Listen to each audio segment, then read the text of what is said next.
WWE 2K25 just dropped the Dunk and Destruction pack that features Tyrese Halliburton, Jalen Brunson, Shaq, the Great Khali, and my personal favorite, Abyss, which is crazy to see in a WWE game in 2025. I sort of have a love-hate relationship with WWE 2K as of late because they do a lot of frustrating things for the community, but then every so often they hit you with surprise after surprise, and patch 1.16 hits you with a lot of surprises, but of course it wouldn't be a patch if it didn't have its downfalls as well. What's going on? I'm Jesse. Welcome to the Pro Wrestling Shoot. Do me a favor, hit that like button, hit that subscribe button. We're trying to reach our goal of 20,000 subscribers before WWE 2K26 comes out. It's a massive goal and I could really use your help. With the Dunk and Destruction pack, we got Jalen Brunson, Tyrese Halliburton, Shaq, Abyss, and the Great Khali. The Great Khali is a fan favorite for some, but personally he's not one of my favorites. In this pack, I basically only got one wrestler that I really care about because you have a bunch of basketball stars. Shaq is pretty cool, but we did not need him in a professional wrestling game. Now, a lot of you may disagree with me on that, and if you do, great. I'm glad you enjoy the pack. Me personally, I want professional wrestlers within my professional wrestling game. But that's neither here nor there. We got a lot of new features that came with patch 1.16 that you probably don't know about that are hidden within the files. In patch 1.16, you got a new WrestleMania arena. This comes with the WrestleMania DLC pack. No, we didn't get all the rest of the WrestleMania DLC. We still haven't even gotten the final character in DLC 1, which I know a lot of people are frustrated about. But if you didn't know already, the character that we were waiting for was Travis Scott, and we're going to get into DLC 1 a little later in this video. But since we did receive the new WrestleMania 41 Arena day and nighttime version within patch 1.16, we also got a surprise arena in Crown Jewel, which is kind of wild. They just threw an arena out there, didn't promote it, didn't do anything. I'm not a fan of the Crown Jewel pay-per-views or the Blood Money pay-per-views, as I like to call them. I don't watch them ever. When they do Night of Champions, yeah, I'm just one of those guys that doesn't support that. But nonetheless, it's cool to get free stuff. It's cool to get updates like this. I'm glad that they updated Crown Jewel because I know a lot of you in the community have been asking for this arena for quite a while now. If you purchase the regular edition of WWE 2K25, then you probably don't have the WrestleMania 41 arena. If you didn't pick up the Bloodline edition or the Deadman edition, then you can purchase this pack separately for $10 US. Also in patch 1.16, we got 3 new Persona cards coming in. They're bangers, man. Kicking things off, we have Roman Reigns 25, which is basically his WrestleMania attire. You got the white glove, you got the white logo on his boots, the whole new look, which basically you can get this same look off of Community Creations if you didn't want to grind for it in My Faction, because I know everybody hates My Faction this year, surprisingly including me. You also get Elite Jade Cargill, but one of my personal favorites is we get Triple H 99, and yes, it comes with the My Time theme.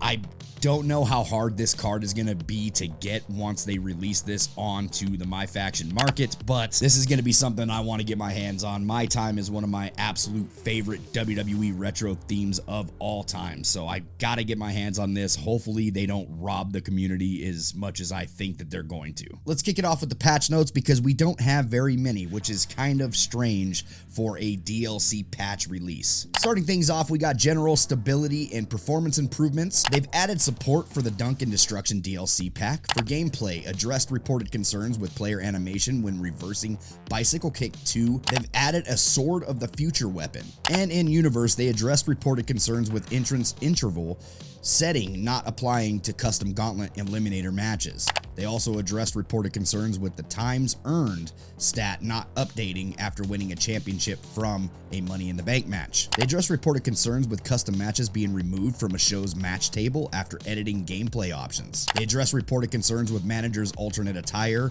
reverting to their default attire. And in the island, they added brand new gear available for purchase in the Cause shops. Chapter 3 quest content now available. Environments, they added Crown Jewel Arena, added WrestleMania 41 Day and Night Arena, requires WrestleMania 41 DLC pack. We're going to dive into everything that they had in the island, but first I wanted to talk about some of the hidden files that What's the Status has found that are coming up in the weeks. I don't know if they're coming for My Faction Persona cards or if they're just additional attires coming for even the WrestleMania 41 pack or just free a DLC included. Posted from What's the Status over on Twitter, he said few new name entries were added in patch 1.16. Penta, WrestleMania 41, Elite Triple H, Trish Stratus 03, La Pesadilla Americano from Cody Rhodes, which I'm assuming is just a masked Cody Rhodes. I mean, go figure, right? Lucha, AAA, yeah, the whole WWE monopoly. Let's get it. El Grande Americano, Charlotte Flair, WrestleMania 41, Seth Rollins 12, Liv Morgan 24, Bianca Belair, WrestleMania 41, Elite Jacob Fatu, John Cena, WrestleMania 41, Jey Uso 25, Nikki Cross 20, Elite Seth Rollins 17, Drew McIntyre 10, and Cody Rhodes masked. And he also stated that this is content within the game files. This is subject to change or could be scrapped entirely. So until WWE 2K has announced any of this stuff, just kind of take it for this stuff is just in the files and was added at patch 1.16. So I don't see it getting added within the new patch if they didn't have future plans for all of these models. But that Drew McIntyre 10 better have broken dreams. Let's talk about everybody's favorite subject, the Island. Yeah, new content, new Season 3 content available now. The new Island content with Season 3 will also feature some new unlockables. Obviously, we've already talked about the sword being added as a weapon, but we've also got some wrestling models within the game. It has 11 new quests. The unlockables feature Lily Doll, Alexa Bliss Firefly Funhouse, and Nikki Cross 23, Cody Robot, and obviously the new sword that you've seen as a weapon for all my fantasy nerds out there. The island also has a lot more purchasable items in the shop, like El Grande Americano's mask. Now, I already think that we're going to get El Grande Americano for a Persona card, either for Chad Gable or they're just going to give us an unlockable superstar. But either way, I do believe he is coming to the game. So all in all, patch 1.16 was a complete banger when it comes down to the new unlockables and the new things that you can get. And the stuff in the island, for the most part, is free to play, so you can just go in there and play without spending any VC. Obviously, things like the masks and certain purchasables you're going to have to get within the shops. But as far as the superstar models, this is actually just a part of chapter 3, so you can go in there, unlock those all for free, and they should be good throughout the entire game. But I want to talk about a major subject that was also hidden within the files. And What's the Status and Whitty Witterson have found out that there are a lot of Aleister Black mentions throughout the game added within patch 1.16. We've already had the Aleister Black motions within the game, but it looks like they've added his name all throughout those motions now, which leads me to believe that we could be seeing Aleister Black down the line. Now, if you know me very well, you know that I'm not a big fan of fake leakers. Obviously, people like What's the Status, Whitty Witterson, people that actually dig in the files and see this stuff, they will tell you the file notes, but they always make sure to tell you that this is always subject to change and this is just what is in the files. It doesn't necessarily mean that this is coming to the game at all, but it's in the files. You can see what is there. But there's a certain leaker that leaked the entire DLC and a few other things throughout the 2K season. He leaked the DLC at least 2 weeks before DLC was even announced, and this dude has been spot on with just about everything. And if you know me, you know that I don't really mess with leakers, and I'm still going to tell you that if WWE 2K didn't post it, then chances are it could be just a rumor.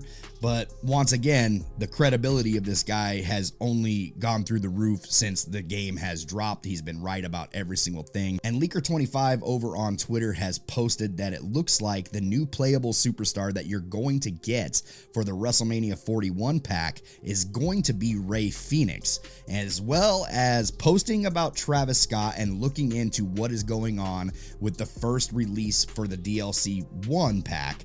And it looks like Travis Scott is no longer planned to be released at this moment, and they could be replacing him with Aleister Black. But once again, it is not confirmed by WWE 2K, so until it's confirmed by WWE 2K. Just take it with a grain of salt. Personally, for me, I will take Aleister Black over a Travis Scott any day of the week. If this is the trade-off that we're going to get, then I'm all game. I understand it sucks and we're still waiting for that 1 star to be released from DLC 1 pack because everybody paid their good money for it. And 2K has been really shitty about communication this year. So I'm hoping that they make it up to us by giving us somebody like Aleister Black. But Leaker also posted that it does not rule out that we won't get Travis Scott at all throughout the year. He just might be slated for a later DLC release. Obviously, this is a WWE call.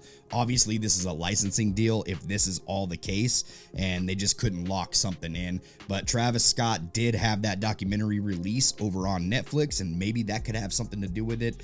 Just speculation on my part. None of this is facts whatsoever. I'm just speculating that this could possibly be what is holding something back from releasing his DLC. But let me know in the comments how you are liking patch 1.16. Let me know about all those broken issues too, so we can come back here and report it. But also let me know how you're feeling about the Dunk and Destruction pack, how you feel about the free Crown Jewel Arena, and would you like to see Aleister Black? Personally, I'm still waiting to hear all the new updates. We're still waiting on Nikki Bella and Goldberg to see if they are going to make it in a future Hall of Fame pack that's being rumored all over the internet, as well as now I'm kind of waiting for Aleister Black. If we get Aleister Black and we have Penta in the game and Phoenix,